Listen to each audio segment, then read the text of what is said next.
Our club's always been a forum for visionaries, public figures, and decision makers to command attention to the issues of our time and inform the most relevant, compelling, and challenging conversations. Here we offer first-person access to dynamic political, business, and public personality. The Canadian Club is one of the most important podiums anywhere in the world that a Canadian can speak to, tell Canadians what it is that they think, develop those thoughts. And so I want to thank you for that very, very much. Please join me in thanking our esteemed panelists today. Through our programs and events, including our youth and young leaders programs, our diversity partnerships, our joint events, and our media and social media opportunities, we offer you access to dynamic political, social, and business figures from abroad and right here at home.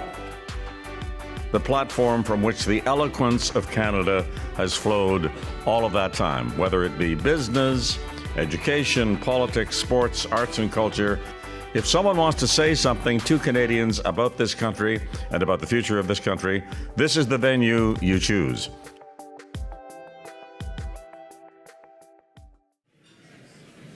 Good afternoon, everyone. Sorry for the delay for the people joining us online at CanadianClub.org. We had a bit of lighting issue, but now we're all lit, and our panelists are going to take to the stage, and we're going to get to begin.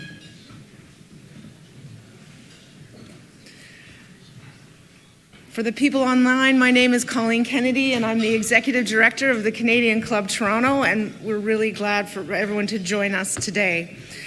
Our events are made possible by the support of our sponsors, and today's is being generously supported by Agnico Eagle. We're very grateful for your support. Thank you.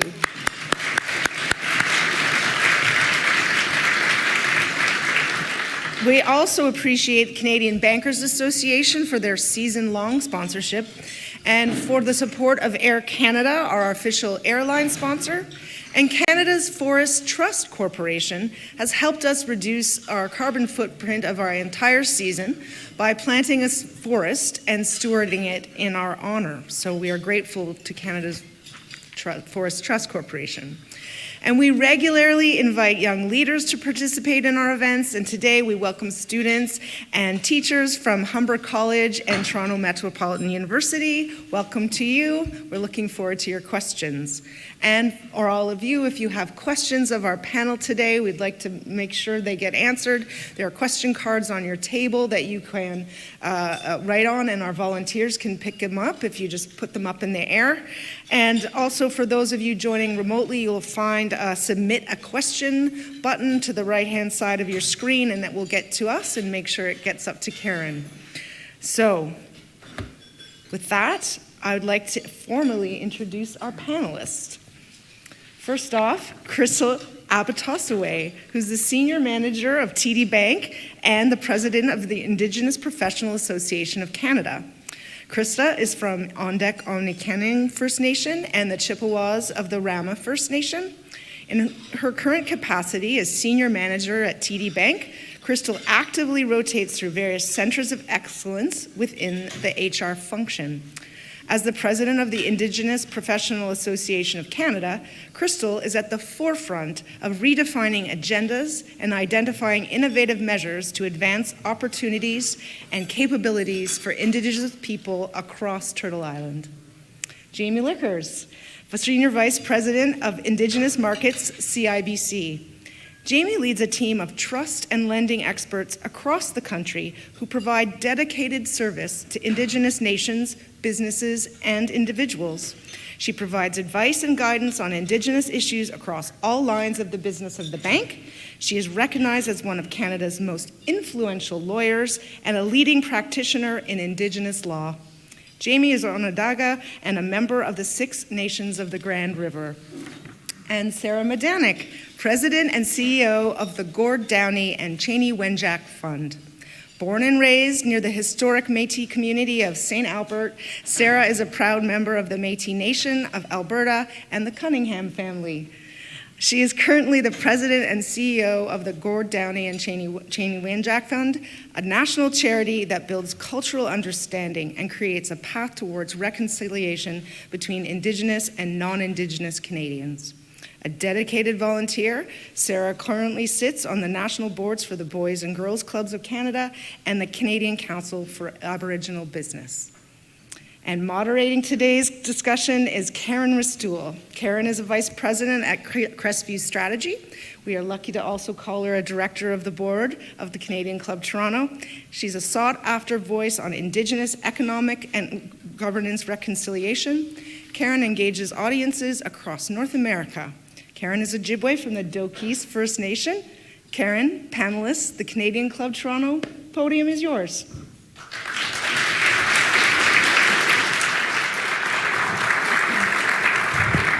Thanks so much, Colleen. And thanks to everyone here in the room and online who's joining us for today's conversation. It's going to be essentially 4 old ladies jabbing away on stage here, sharing our insights. Sorry, the Golden Girls. Is that better? Does that make it better? All right.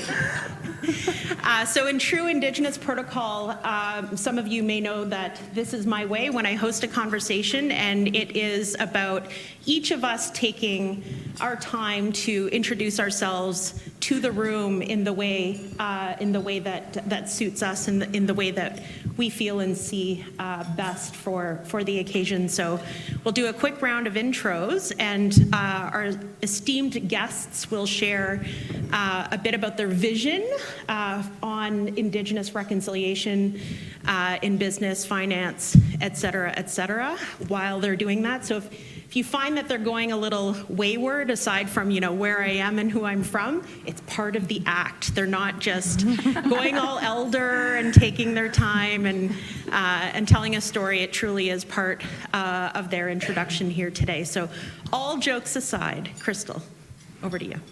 Big wedge. So ani bojo, Crystal Batoswe, Nidishnakas, Andakamnikaning Danjaba, Mako Dudem, Anishinaabe Kwe Indao. So hello everyone, welcome. My name is Crystal Batoswe. I'm from Andakamnikaning First Nations. I'm from the Bear Clan. I'm a proud Ojibwe woman. I grew up on and off reserve, so I'm registered with Andakamnikaning First Nations, which is on beautiful Manitoulin Island for those that go to the north. But my parents, siblings, and aunties and uncles all live in Rema. So from the land perspective, I'm connected to 2 communities, 2 Ojibwe communities. A little bit about me. I do work at TD Bank. That's my 9-to-5 job. However, I wear many hats and like to volunteer a lot in extracurricular. So with that, I am the president of IPAC, the Indigenous Professional Association of Canada, which brings together professionals and youth to talk about careers, opportunities, network with one another, and professional development. I also sit on the Indigenous Advisory Council for TC Energy. I sit on Michael Garron's hospital board, and I also sit on Misway-Beak Aboriginal Employment and Training Centre of Toronto. So all that to say, I'm not busy at all. But for me, I think as an HR professional, in my youth, I was looking at, highly motivated, really ambitious, and I thought, what thing or what objective could I kind of sink my teeth into? And so a lot of that came through, looking at employment and living both on and off reserve, seeing the disparities between the populations and jobs and careers and opportunities. And so I thought about, why is the unemployment rate so high, not just within Indigenous communities, but even in major cities.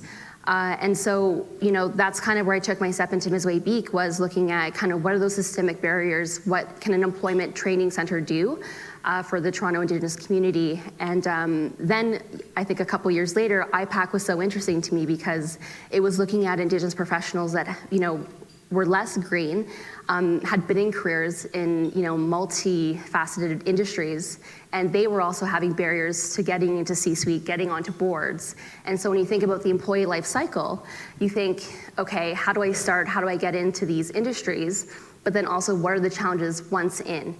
And so that's really my mission and vision, what I've spent a lot of my time outside of work and also inside of work. I think a youth told me last week that I was the original OG in terms of being an Indigenous recruiter, both at RBC and TD about 12 years ago.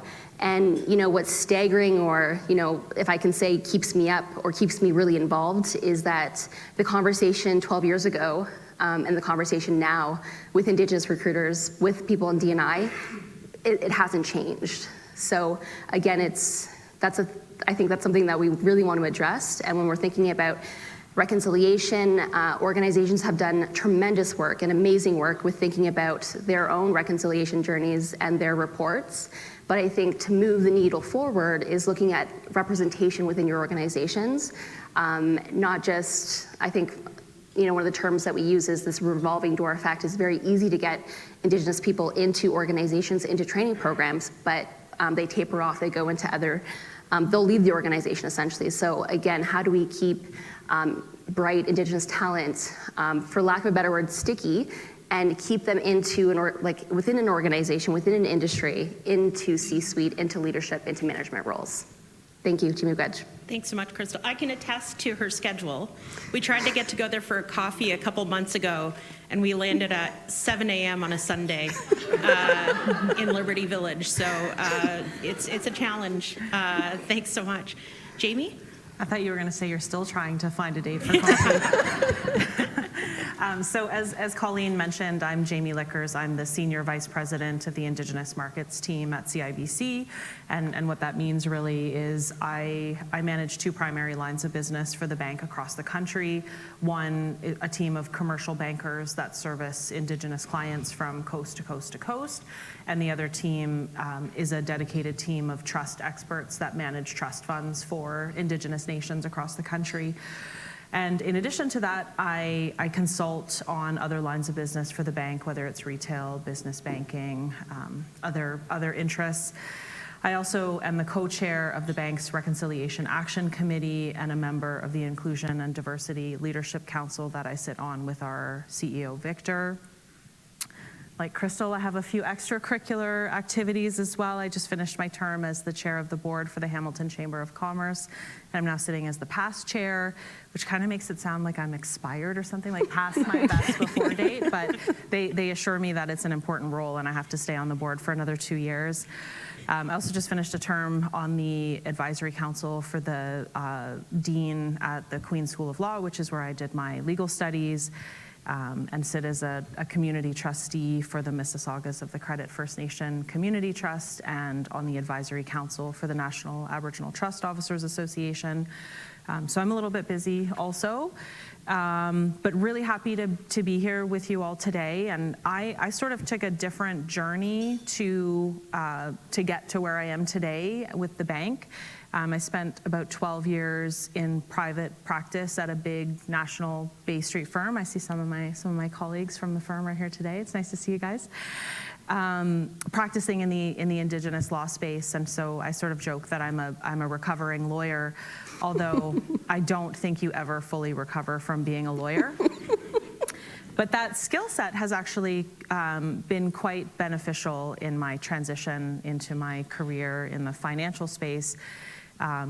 There's a lot of people at our financial institutions in Canada that are excellent bankers, and they bring that mindset. But that doesn't always allow you to look at issues, particularly when you're serving diverse client segments or underserviced, underrepresented client segments.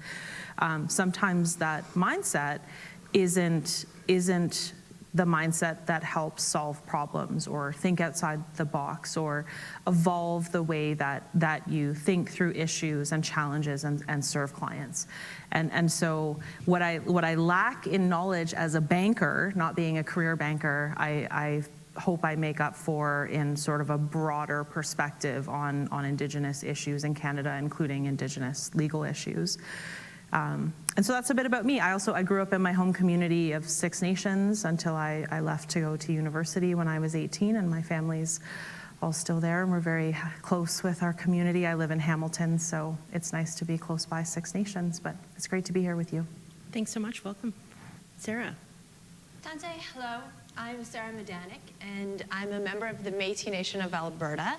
And I'm so eager to jump into this conversation. You know, you heard my bio, so I'm not going to spend too much time on that, but I will say that it is a very interesting time to be a proud Métis within the current conversation of identity politics, Indigenous representation, who's Indigenous enough, who gets to decide what that looks like within a corporate context.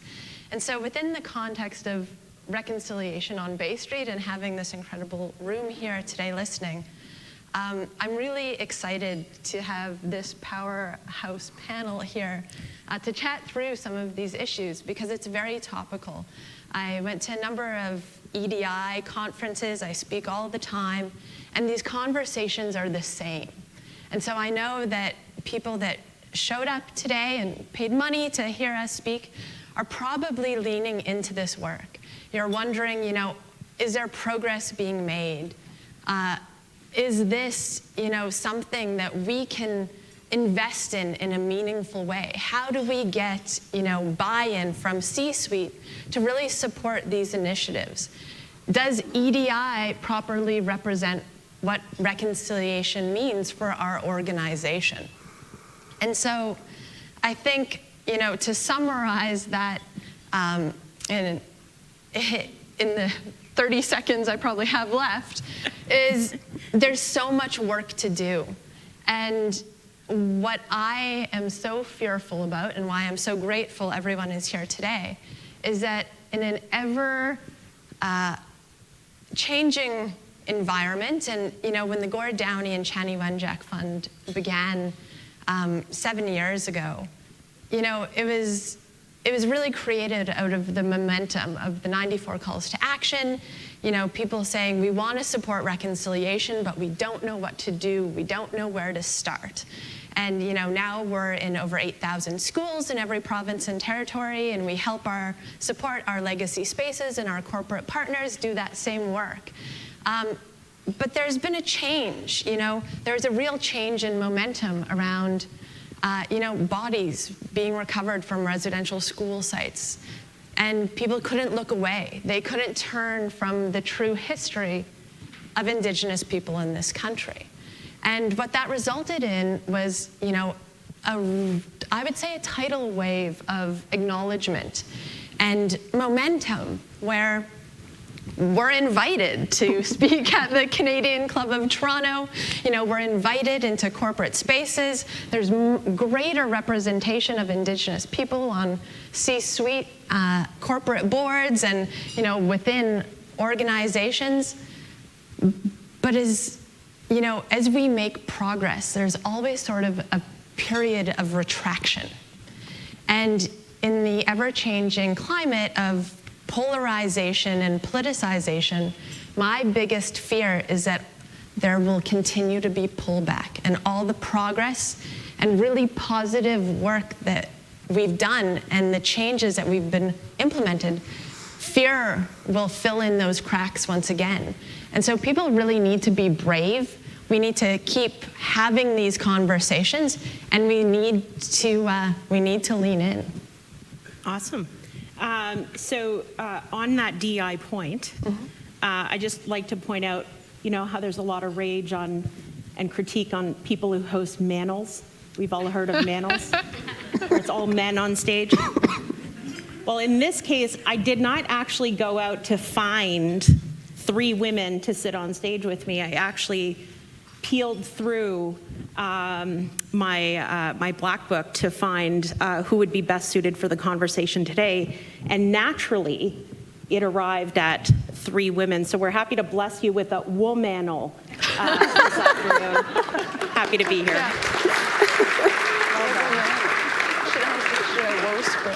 I've never heard that expression before, but I'm using it from now on. So a little bit about me. I won't go into my bio. Check it out online if you want. But of note, I come from a very small but mighty First Nation community in northeastern Ontario on a river called the French River. Obviously not its original name. We're working on that. Beautiful area to visit. We're open to visitors, tourists. It does remain one of our main economic drivers today. But I share that because our story is one where we have always prioritized our economy, and as a result, we have enjoyed a strong social fabric over time.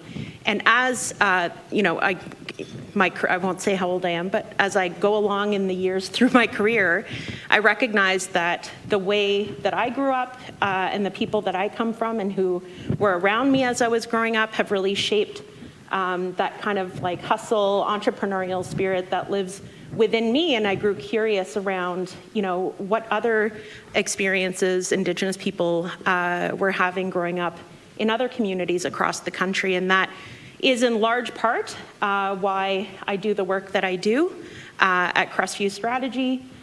In a nutshell, if you look at my bio, you'll be very entertained. You'll be like, oh, she was all over the place. But what it doesn't say is in each role that I've held, I've tackled some pretty big challenges. The bigger the problem, the more I get excited. So that's a little bit about me, and I'm pleased to be here, not only with you, but with everyone in the room here today. So please make sure if you have comments or questions, Colleen does go around with the team and collect them. Those of you who are online, there's an area there to drop in your questions. They will make themselves to me, and we'll have a great conversation. So we'll start with you, Sarah. You mentioned that you were 7 years at the fund. Mm-hmm. It has for mandate to bring together, you know, Gord Downie was, you know, I think we all remember that moment where he stood on stage in those final acts and made that commitment. You have that mandate to bring together Canadians in corporate Canada and Indigenous peoples and communities.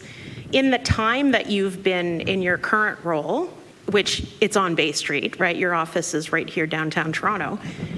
Have you observed any transformations? Like, what have you heard? What are you seeing? And do you think we're headed in the right direction? For sure.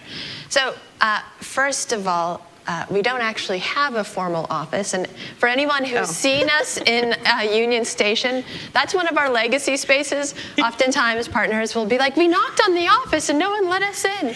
But it's allowed us to do some really How apropos. Yeah. But we have amazing partners that let us share their space. And I think that's, you know, testament to the changing work environment. And, you know, one of the big things that we've really seen is that flexibility with partners to say, okay, could we possibly look at expanding our relationship with a, you know, a charitable partner to having them hot desk in our very corporate environment? And the answer is yes, and that is a result, a direct result of progress being made within the reconciliation space. Now, what I will say is this work takes time. It's, you know, we're talking about systemic change, and it takes time to work through large organizations.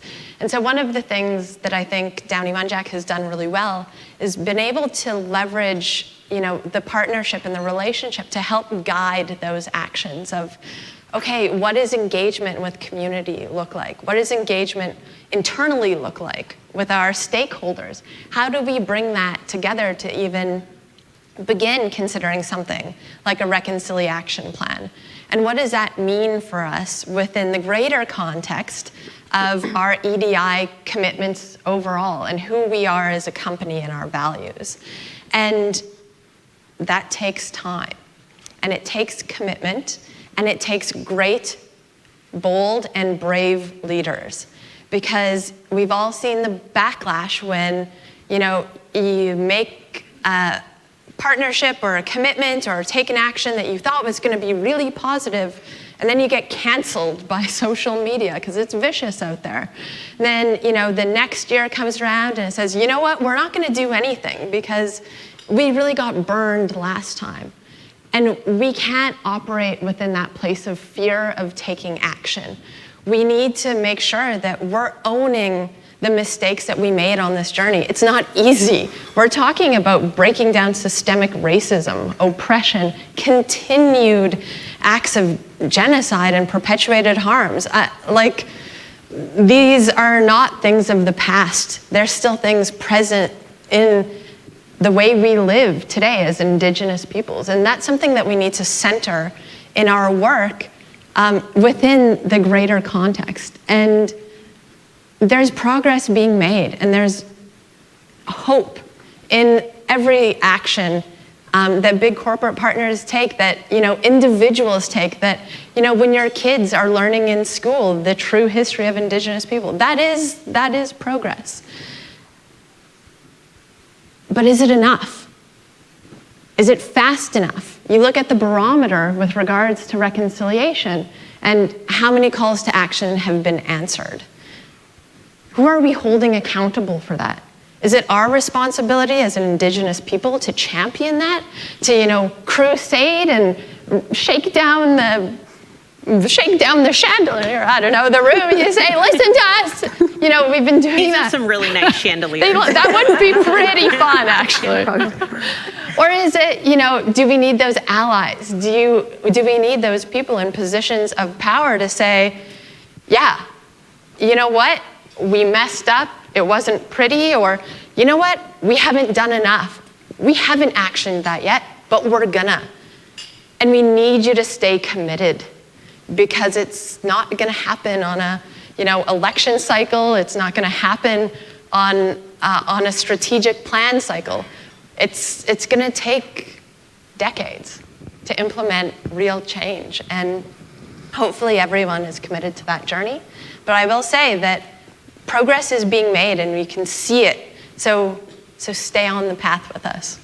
Yeah, I'll go to Crystal and Jamie in just a moment, but I'm hearing you talking, and I see this kind of visual of a door opening to Bay Street, essentially, and us, walking through that door and making the most of it, recognizing that there are, biases and challenges and obstacles to be where we have to rearrange the furniture, so to speak, to ensure that we're part of the conversation. So necessary. Thank you. Crystal, Jamie, any comments? Yeah, when I think about walking into banking, I stumbled in. I was applying to, at the time, RBC had a bursary program, and I applied, and at the end of the application it said, would you want to work at one of our branches during your summer months? I didn't even know what branch meant. I was like, sure, no problem, I can work in a branch. And when the recruiter called me, I was actually turning down the opportunity. I was taking finance and accounting in my undergrad, not doing so hot in those subjects, and immediately my unconscious bias was that you had to be really good at math, and so on and so forth. And then all that to say is, I'm just so thankful. The recruiter at the time, while I was turning it down, she was like, you're bubbly, you have great communication skills, you'd be great at sales. So she saw what I didn't see at that time. And so, I think about it now, 12, 13 years later, I've had an amazing career in finance. So much so that I'm gonna be graduating, convocating in 2 weeks, and I did my MBA at Western University. Woo! And again, so yeah, I think about it, just stumbling in, and it's just been a rewarding career. And that's, I just want so many more people to understand that it is a great opportunity, it is a great career. And I just think about nature versus nurture as well, of, you think about what your parents do, and then you think about what your aunts and your uncles do, but if no one works in banking or in finance, you don't necessarily think about that as a career, and then you don't take it in your education. And so what I had been doing for a number of years is going to First Nations communities and talking about my story and saying, it's okay, you don't have to be good at math. And talking about wealth management, talking about business bank, and all these other amazing careers that you can have in HR as well. And so I think it really turned a lot of heads to say, I never thought about a career in banking, but now I do. And to go back to the question on progress is, I sometimes get LinkedIn messages every couple months where someone says, you came to my community and I work at CIBC, I work at RBC, and I think that to me is progress as well, as more people thinking about careers that they potentially didn't know about, and having really fruitful careers as well. That's a really good point. When I told my family I'd applied to go to law school, they said, why? You have a really good job already. Why would you go back to school? Because there was a mentality, you get a job, you work your 25 years, you get your pension, stability, predictability, you grow your family. But to the point that you're making is that when I stepped into law school at Ottawa U, I didn't know that would be the door opening to so much more. Connections, opportunities, fun projects. You really do never know. And I didn't have anyone who'd gone to law school in my family. Another one of your points is that it's hard to see yourself when there's no one around you within your hug range that is doing those jobs. But that's the power of imagining the what could be. Mm-hmm. All right, we'll move over to you, Jamie. You spent pretty much your entire career on Bay Street. Maybe not my friends literally. Call me Bay Street. They call you Bay Street. My Indigenous friends, that's my nickname. Lady Bay when Street, I love out. this. Yeah, that's funny. So in your time, what have you observed? You don't have to get into specifics, but what are you seeing in terms of what finance, law, Bay Street could be doing better moving forward? Yeah, I mean, that's such an important question, and I've worked at a number of large institutions throughout my career, 2 national Bay Street law firms, and now one of Canada's largest financial institutions. And it's funny, I'm a bit of an anomaly amongst my Indigenous professional friends in that I actually feel at home in these really big institutions, and I don't know why, but a lot of Indigenous people don't feel welcome, don't feel accepted, don't feel they can be themselves and thrive and excel in these large non-Indigenous institutions, and I feel most at home there. But I think we are making progress. We had the great fortune of working with Sarah and her organization. CIBC has a beautiful legacy space in our new head office, which is at CIBC Square. Gorgeous room that was developed in true partnership with Sarah's organization, but also with meaningful engagement with Indigenous communities who call Toronto part of their traditional territory, that incorporates elements of their culture, their traditions. So in the room you'll see elements of Haudenosaunee longhouse design. Most of the materials used to construct the room, including the stone, the tile, the lumber, all sourced from Indigenous-owned communities and Indigenous-owned enterprises. Designed by an Indigenous architect who worked in conjunction with the main architect for the whole CIBC Square, which I understand is not an easy thing to have 2 sort of architects of record on one project. The ventilation system was designed separately to allow for smudging in the room for client meetings and other events, which is also not the easiest thing to do. We don't want to be smudging in our legacy room and have all of the sprinklers go off in the entire building while you're meeting with clients. It's not ideal. It's a way to get noticed. It's one way to get noticed. One way. But I mean, look, that it's a very visual symbol, I think, of our commitment to reconciliation at the bank. It's also a recognition of the legacy of some very harmful periods in the history of this country, harmful legislation that has had lasting effects on our communities. It's important to acknowledge that. Now we're working on CIBC North Tower, and I don't want to spoil it completely, but we're continuing that conversation into the North Tower as well. But the space in the North Tower will be much more forward-looking as opposed to backward-looking. So rather than focusing on reconciliation for past harms, we are looking to the future about all that is possible when we talk about economic reconciliation. Mm-hmm. So celebrating some of our clients and the achievements they've made and some of the relationships that we've built that have allowed us to support our Indigenous clients in their vision for their communities. So sort of looking forward and celebrating the progress. So I'm really excited about that. But I also think to Crystal's point as well, someone said to me early in my legal career, because I, like Karen, like you, I don't have any lawyers in my family, and yet I grew up with this idea that I wanted to be a lawyer. And people would ask me why that was, and I could never really explain it, just the same way I can't explain why I feel at home in these large Western institutions. But it's generally the case that if children can't see something, then they can't dream of doing it themselves. And whether that's being a doctor or a lawyer or working in a bank or having a career in finance or going to university, if they can't see it, if they don't grow up seeing it, that's not going to be what they dream about. And one of my most important initiatives that I'm working on at the bank right now is increasing our Indigenous representation throughout the bank generally. And that doesn't just mean finding people who want to work on our Indigenous markets team and serve Indigenous clients. That's what I want to do. I find that very meaningful work for our communities.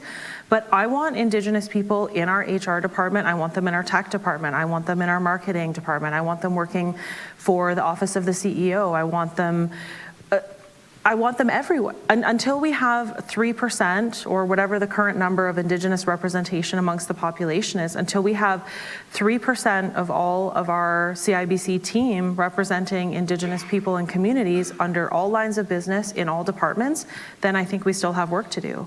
And I tell our clients, and when I speak at events where there's Indigenous leadership in the room, my ask of them is that I need your help to do that, because our young people aren't thinking about these careers. They're not dreaming about these possibilities.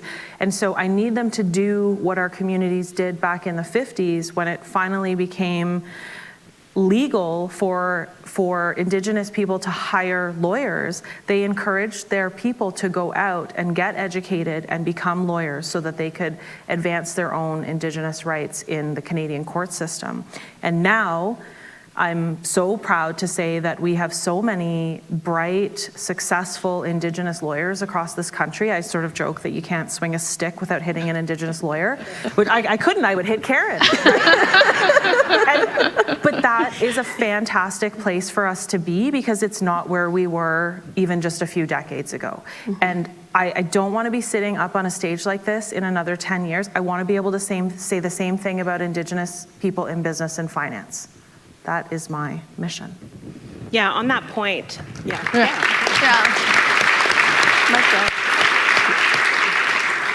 that's a really good point. Our communities have been builders forever.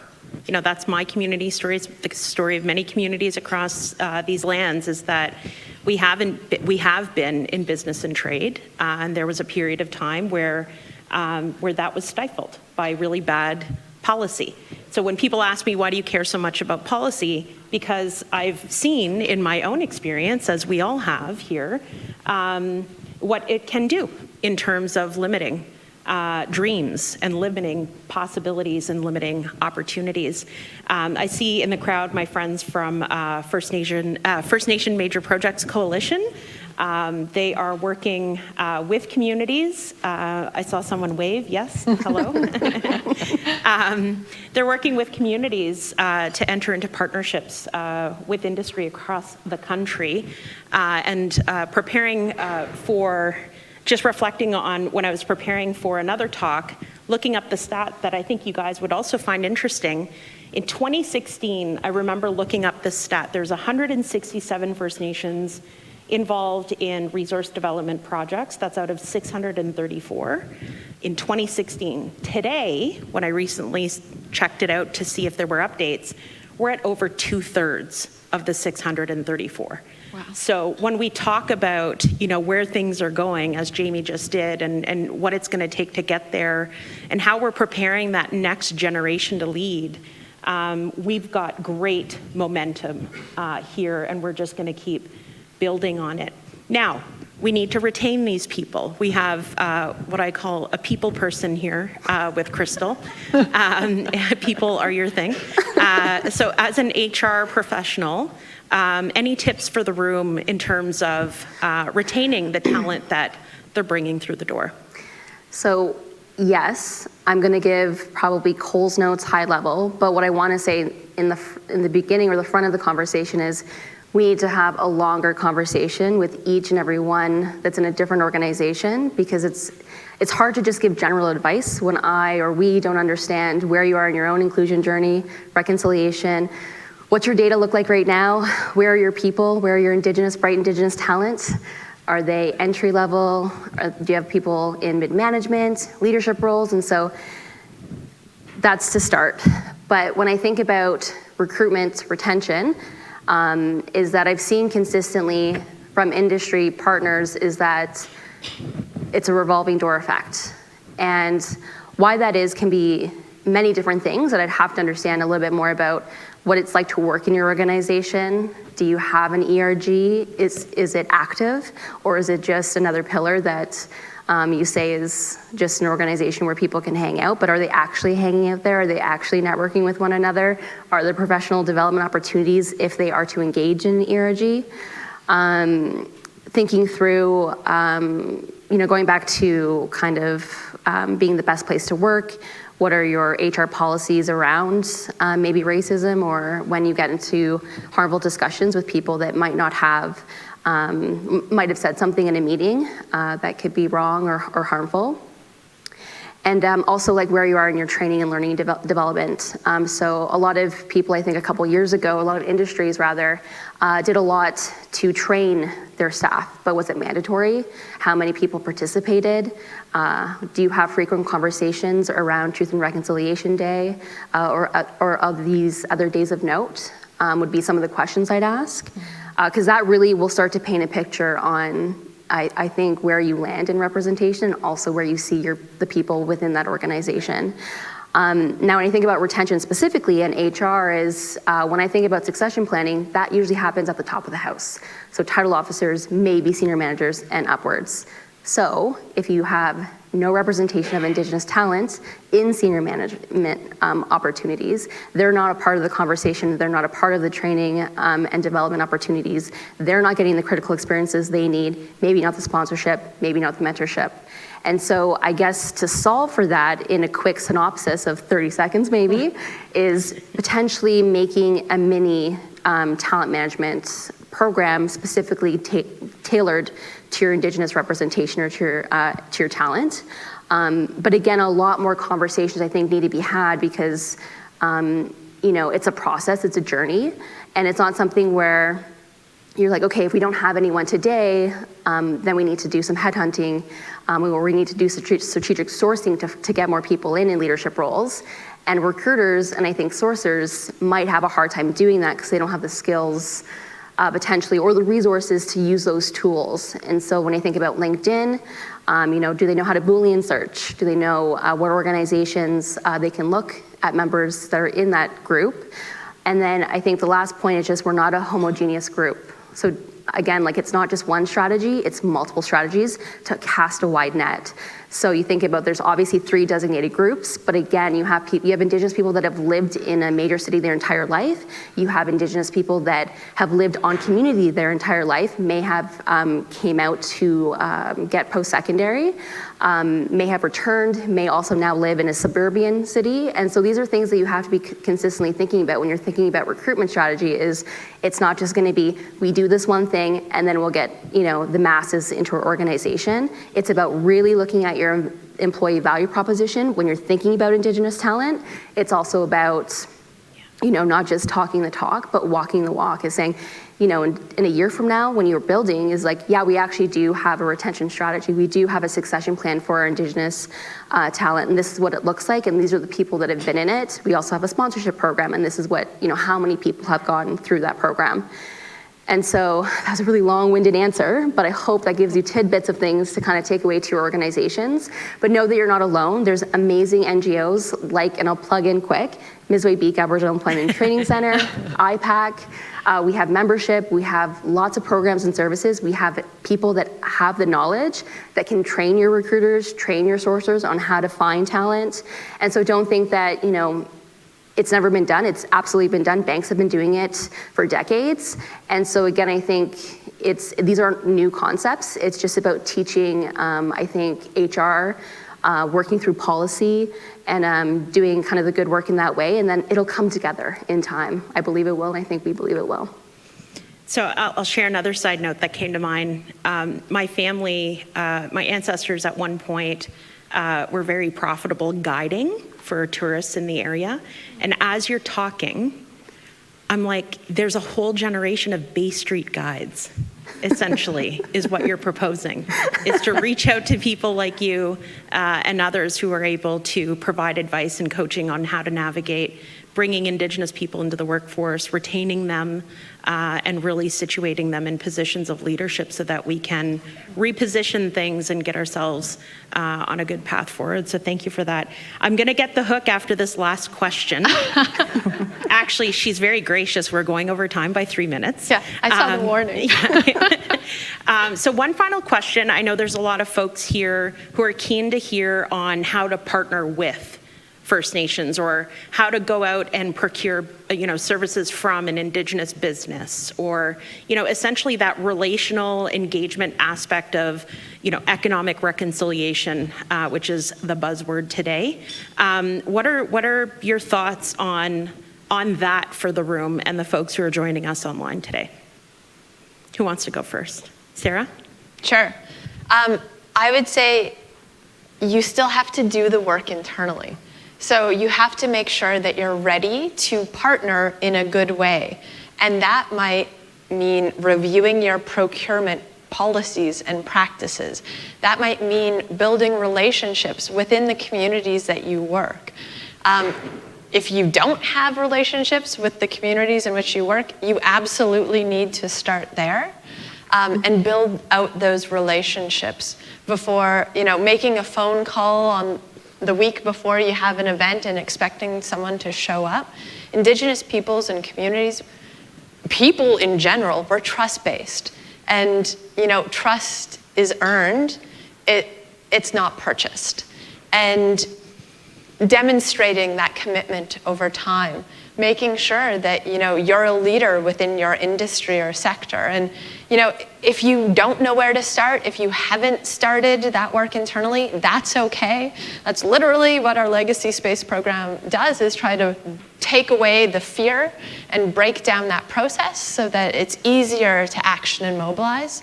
But I will say, there is sort of, the buzzword of economic reconciliation. And it's like, you can't just immediately jump to that place where, you're on a 51 partnership agreement with a First Nation and you got this great development plan. You need to take the time to build those relationships, do so with intention, and make sure that they're mutually beneficial and that you're actually being invited to the table. Yeah, you only move at the speed of trust, right? Yeah. Crystal, Jamie, any thoughts on that one? Well, assuming you're ready, which is a very important point that Sarah's made, I would suggest, and again, coming from the perspective of a sort of a large corporate mindset, assuming you're ready and you're open to have meaningful conversations and build meaningful relationships with Indigenous communities, clients, whoever your customers for your business are, a good way to start is to start with the neighboring communities that are around where you operate, where your operations are, where your offices are. Learn a bit about those communities before you reach out, and reach out for a meeting. It's as simple as asking for a meeting, and make it easy for those communities to engage with you. My clients loathe coming into Toronto. They don't want to come here. We're not having meetings when I'm in their community. They want us to come to them. So you have to make the offer to go to them.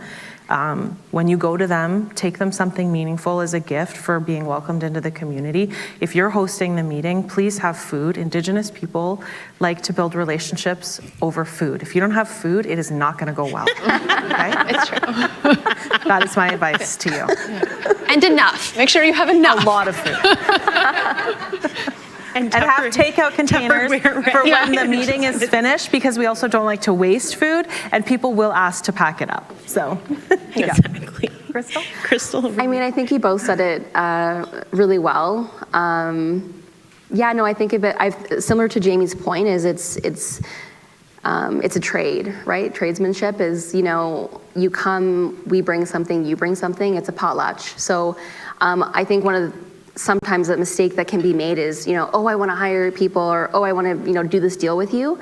But that's really not how you're going to win in business. It's what can I do for you? It's spending the time to listen, break bread, not talk business first. Talk about where you're from, your connections to the land, who you are as a person, who your family is, who your ancestors are. Those are the most important things, I think, when you're engaging in dialogue. Is it's not business first, which I think we sometimes forget, is that we want to know who you are, what communities you come from, and that's, I think, the way to win in business is to start with the human approach. Yeah, I often compare it to dating. When you make it really personal, people seem to understand that.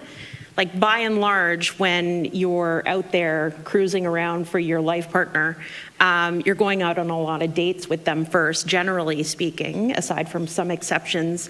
The proposal doesn't happen on the first date, right? You're gonna show up and share a meal, bring a lot of food, find out what's important to them, show up with flowers or chocolates or whatever the case may be, maybe a fancy car, I don't know, whatever you can afford. The point is that it's a relationship. You have to get to know one another.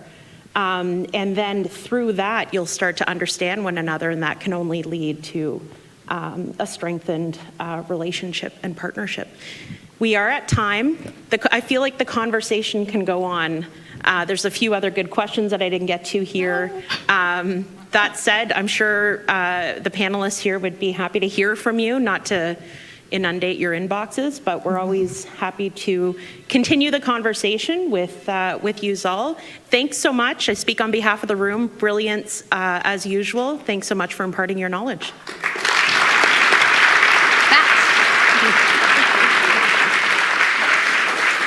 Agreed. I wish I could let this go for a really long time, but I think people would start leaving, and it's usually my commitment to be done at 1:30, but I'm so glad to have you here. On behalf of the Canadian Club Toronto, thank you to Crystal and Jamie and Sarah for a compelling, compassionate discussion about such an important topic, one that needs to be addressed with increasing regularity and import. We appreciated the examples you shared and the leadership you are providing to advance Canada's reconciliation efforts in the corporate sector. It is not a stretch goal to imagine a scenario where profitability and Indigenous values and practices can coexist. So I think we all feel a little bit better about that possibility today. So we admire your efforts to deepen understanding and action, and I think you have inspired us to contribute to this important effort today and moving forward. So please accept our best wishes for success in your respective leadership roles. And Karen, thank you for skillfully moderating this discussion and creating this discussion. We appreciate all you do for the club and Canada. So thank you all again.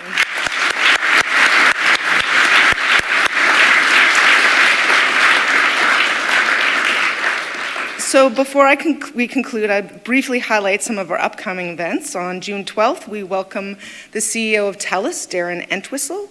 On June 13th, we're going to hear from Minister Seamus O'Gregan, sharing the latest from the Ministry of Labour and Senior Citizens.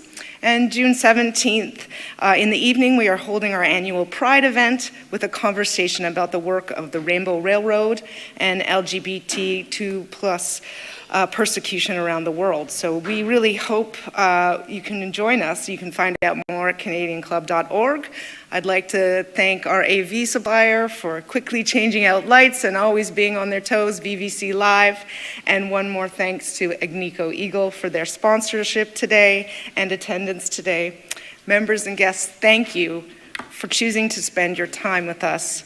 We appreciate it, and enjoy the rest of your afternoon.